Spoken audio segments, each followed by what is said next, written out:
BLTB Company, kilala rin DLTB Company.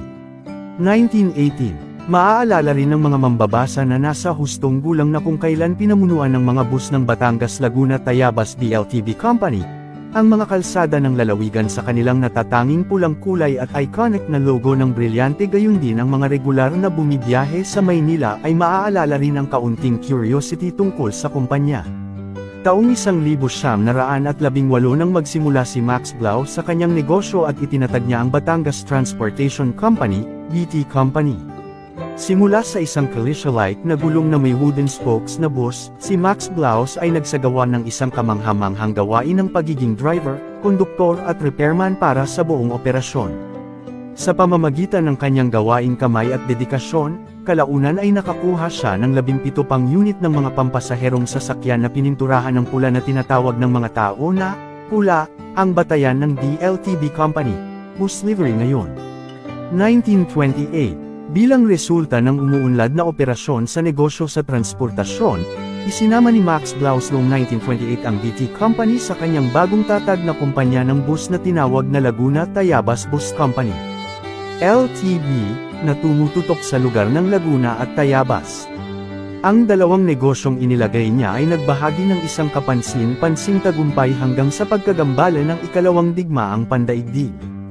Ang mga sanhi ng digmaan ay nagresulta sa isang matinding pinsala at pagbaba ng mga aktibidad sa negosyo ng kumpanya. Isinara ang lahat ng operasyon, nawasak ang mga record at karamihan sa mga gusaling pag-aari ng kumpanya ay nasira ng digmaan. Sa kabila ng pagkalaglag noong mga panahong iyon, hindi nawala ang pagtitiis ni Max Blaus at pinatindi niya ang kanyang pagsisikap na ibalik ang mga nasirang ari-arian ng kumpanya.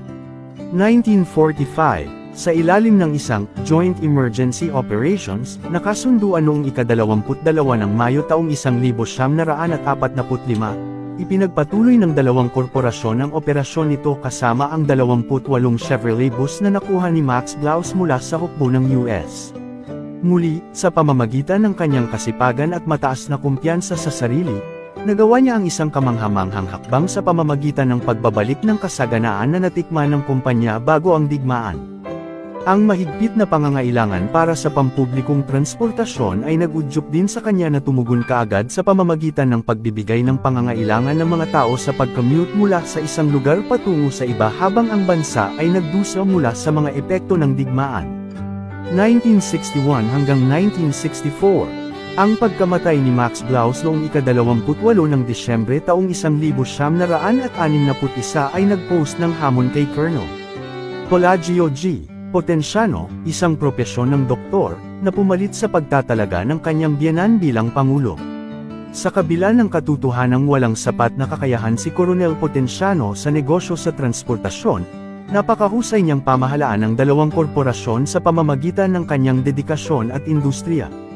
Sa panahon ng kanyang administrasyon kung saan ang BT Company at LTB sa wakas ay pinagsama sa isang kumpanya at naaprubahan ng stockholder ng kumpanya noong 1964, kaya, lumikha ng isang bagong pangalan na tinawag bilang Batangas Laguna Tayabas Bus Company.